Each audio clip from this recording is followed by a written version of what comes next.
আল্লামায় রহমানি তুমি, আমি তোমার দাস। দাসগণে পথে এনে করো না নৈরাশ।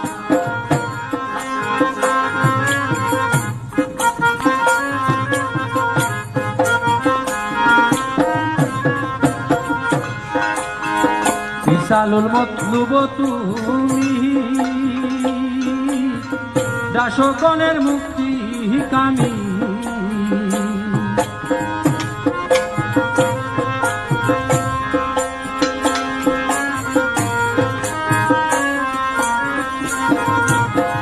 বিশালুল মতলুব তুমি, দাসগণের মুক্তি কামি। মনের মতন করি হারা চরণ পান, দাসগণে পথে এনে করো না নৈরাশ।